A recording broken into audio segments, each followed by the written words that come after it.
Welcome. What a great tribute to a good man. My name is Steve Griffiths. I'm the son of Jim Griffiths. Jim Griffiths served in Korea.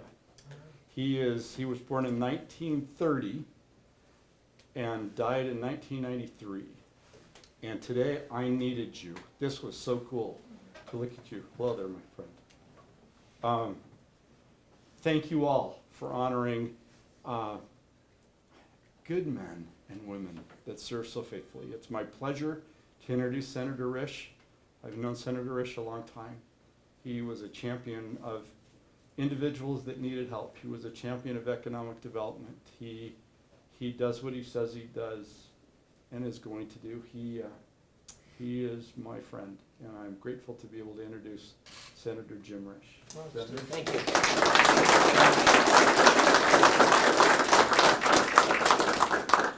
Well, Steve, thanks so much. As we were coming in here, I asked Steve, how long have we known each other? And we went back down memory road, and we never did figure out how long, Steve, but it's been a long, long time. When Steve was the economic development director up here, we fought some battles together, and quite successfully, I might add. It's always good to have a win. Well, I want to thank all of you for coming today. And we're here to honor someone who really, really deserves our honor, and who's very humble about what we're about to do here. Every single one of you that served deserves the thanks of all Idahoans and all Americans, whatever conflict that you served in and in whatever capacity that you served in. This country wouldn't be what it is today if it wasn't for people like you, starting with the Minutemen that decided we were going to be a free country. And it's only people who are willing to step up and put everything on the line and willing to defend this country that allows us to have what we have. Today, of course, we're honoring someone who did serve in the Korean conflict. And the Korean conflict, I think, is all conflicts are important. The Korean conflict certainly is one that demonstrates to the world how important military service is and how important it is to stand up for what's right. I speak to high school kids all the time, and we were all in high school one time, and a lot of these things aren't important. So you try to convey to them how important these things are. And I talk to them about the system we have here, where we're not like other countries that have a government. We are the government. We change our government every 2 years, every 4 years. It's us that govern, and that's so important. And try to convince them that what we have, everything we have, the smartphone that they have in their pocket, their car that's in the parking lot, their home, that their parents did this for them, their grandparents, the American people did this for them. And it's not some institution, some government institution that did this, but the American people did that for them. And that's really true when it comes to defending this country and also what this country does as far as spreading democracy around the world and human rights around the world. And I tell these kids, I ask them, do you know the difference between capitalism and socialism? And their eyes kind of glaze over and they start shifting their feet. And then I explain to them, that in America, where we are the government, the capital is all owned and controlled by the people. And in socialism, the capital is all owned and controlled by the government. And from that lies all kinds of evilness that can arise when someone owns all the capital and all the power. And the best example of that is Korea. How many of you have been to Korea recently? Recently. Okay, let's talk about recently. I was there for the Olympics last year in 2017. The president asked me to go over and do some stuff over there, and I did. But it is, and I'd been to Korea a couple times before that. It is really striking, that Korean peninsula. You remember how this all came about after World War II? The world was elbowing and pushing and shoving, and communism and socialism were attempting to get hold in certain places, and we were trying to spread democracy and what have you.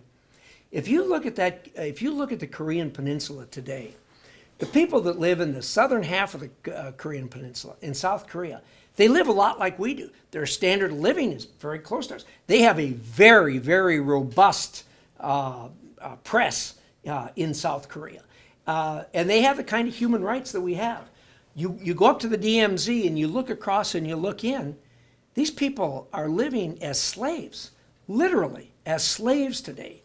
And how did that happen? That happened because people were willing to step up and say, look, democracy is right, human rights are the right way to go, and we're willing to fight for it, and we're willing to help people who actually want to do that. So that peninsula was split right in half, and today it is a classic study for anybody who wants to look and see what's the difference between capitalism and democracy and human rights, and the exact opposite of that north of the DMZ. So, thank all of you who served there. Thank all of you who served in every one of these. Today we're here to celebrate and to, we've got 5 medals here, and I'm going to have to read them because I can't remember them all. The Good Conduct Medal, the National Defense Service Medal, the Korean Service Medal, Combat Infantryman Badge First Award, and the United Nations Service Medal. So we have 5 of them here, and I think you'll tell us which one's most important. CRD. That's right, and it's right here. Well, listen, enough of that. Let's get the person of honor up here so I can do this.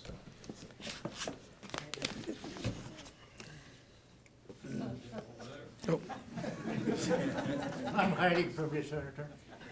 This rifle is really something that's inspiring. When you look at this rifle and think of what it stands for.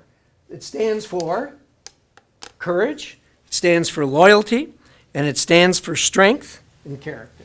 Am I right or wrong on that? And that is what this medal stands for, and the most important medal in here. And as I understand it, the most important one For to me, you, is that it right? is, yes. Good. Well, Absolutely. thank you. Thanks for your service. Thank you, Senator. Thanks for what you did. Thank you. Good. Thank you. You going to say a few nice words?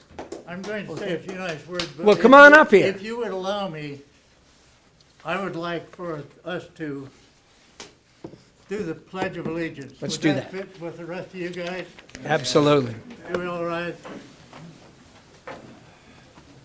I pledge allegiance to the flag of the United States of America and to the republic for which it stands, one nation, under God, indivisible, with liberty and justice for all. 2. Thank you.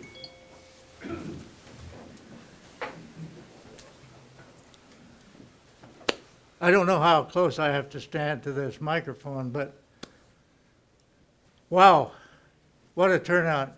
Thank you guys for coming. And, there's a lot of people here I don't know. There's a lot of people I do know. There's a lot of people here that would pick on me no end if they had the chance. And they'll do it. I've got some friends like that, too. I know you do, Senator. And before I start, I do want to say thank you, sir, for this Thank you. opportunity. I went to his office and spoke to Elizabeth to see if I could get my medals that I lost somehow back. And the next thing I know, she's calling me and telling me that they're there and that the senator would like to give them to me personally. So I did a little wrestling around with the date he gave. That was October the 3rd, which is today. I didn't know what time he wanted to do that, but I thought, well, maybe we could do it here. He agreed to do that at 2 o'clock today, and I'm very, very pleased that he would. And I thank you, Senator. And it's nice to meet you. Thank you. And for all of you, there's people here that are from the Blazing Divas. Where are the Blazing Divas? I got to see this. There they are. All right. Thank you, ladies. All right. That's great. There's people here from VFW Post 889. You guys can all stand up too and take a bow.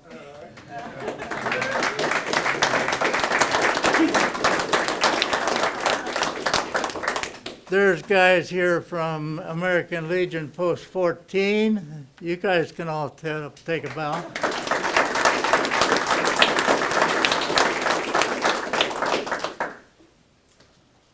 There's guys from my breakfast nook that I go to on Thursday morning. I won't ask you to get up and take a bow. You've probably all been up once already. But I thank you all for coming. Right here in the front row, I've got relatives that I have never met before. You'd think you won the lottery, I wouldn't you? know, it's really weird. And back there, I've got an employee that used to work for me at Newport Community Hospital back. I retired in '99, and he still remembers me. I wonder why. And I've got a friend here from Blanchard, someplace. Jack, howdy. Good of you to come. A lot of the rest of you I don't know, but Jock over here, is his father was instrumental in a lot of things that happened in our country. I don't know what else to say, except thank you all for coming.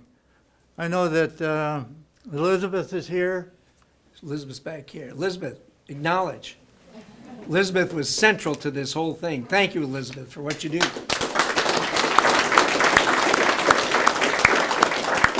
And I think Cedric is here too. Oh, I missed you. Sydney. Sid. Yeah. Oh, I'm sorry. That's okay. Close enough. His mother, I bet called him, oh, forget it. I won't tell you what I call it. I just don't know what else to say, but I do know that Lauren is here from the Coeur d'Alene Press. Is Ralph here? Ralph isn't here. But somebody's here from the Coeur d'Alene Press, I'm sure. Thank you all for coming, and again, you have made these medals much more important in my life than they were before. There you go. And I appreciate it very much. There you are. Thank you. Thank you.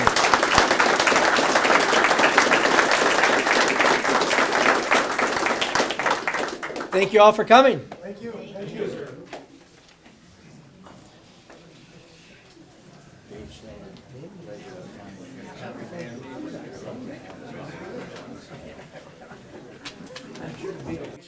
What was your position in the military? I was machine gunner and in the 31st Infantry Regiment of Division 7. You wouldn't mind telling us, how did you get to where we are today? You had previously lost these. What happened?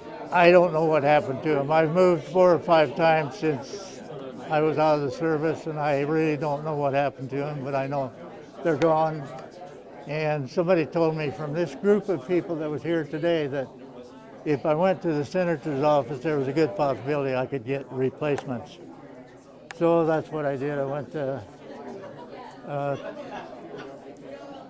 Senator Rich's office and talked to Elizabeth, and she sent my DD-214 in, and a few days later she called me and said they were there, and so I went in to pick them up, and she told me that the senator would like to give them to me personally on October the 3rd, which is today. And so I thought, well, October the 3rd is I belong to the Hayden Veterans Council, and we meet at 4 o'clock today.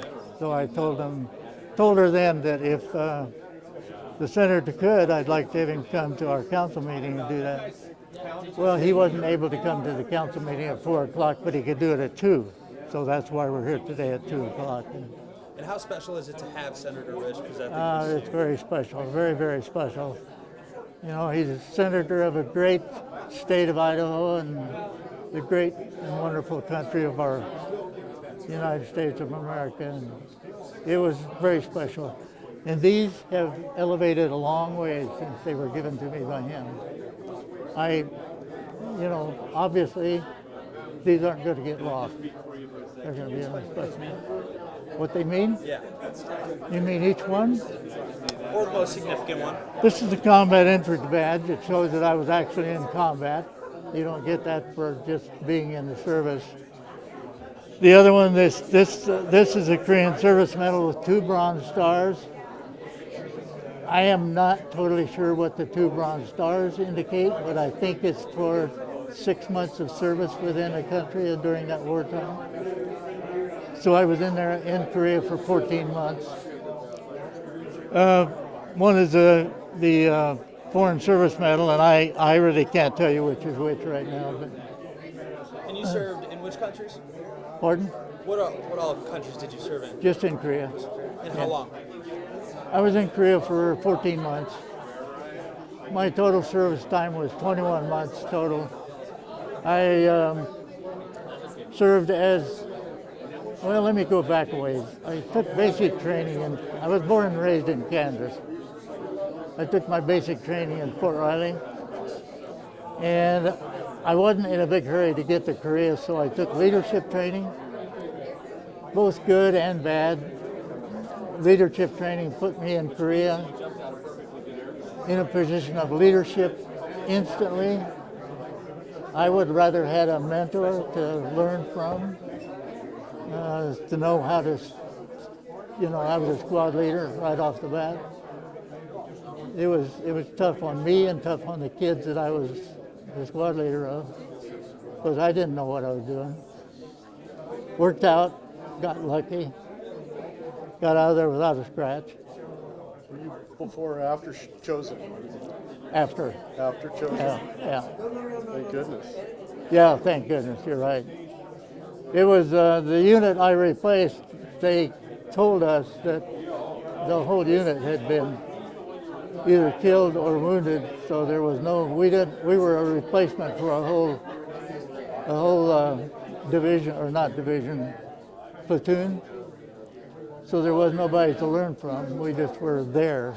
And, I came out of the service as a platoon sergeant, which was after the war, so I got to the rank of E5, Sergeant E5, when I left the service. Flew me home to Camp Carson, Colorado, and dumped me off there on my way to Kansas. And I hitchhiked to Kansas from there.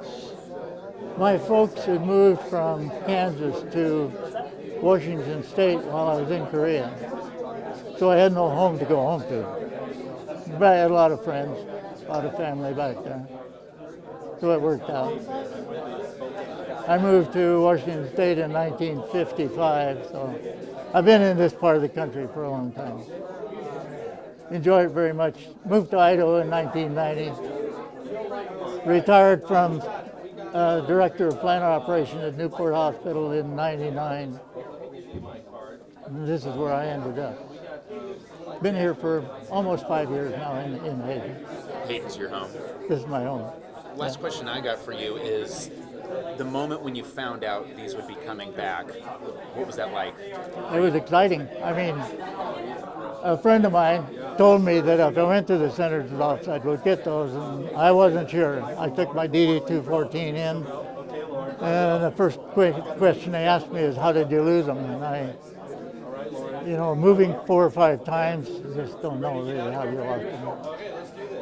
It was exciting to hear that they were coming back, and I do have the ribbons on my shirt. I still have the shirt from my service from when I went home, but not the medals. The medals are these right here, and the ribbons are the ones above the medals. And those are on my shirt that I still have from my discharge. And how long would you guess that those have been lost? Like, when was the last time you saw the original ones, if you had to guess? It wasn't important to me until recently. Sure. I started getting a little older. Yeah. So I started looking for them, and I could not find them anyplace. And I'd say they've been gone for at least 7 or 8 years, or maybe longer. I really don't know. You were honorably discharged? Yes. Yes, in June, I believe, of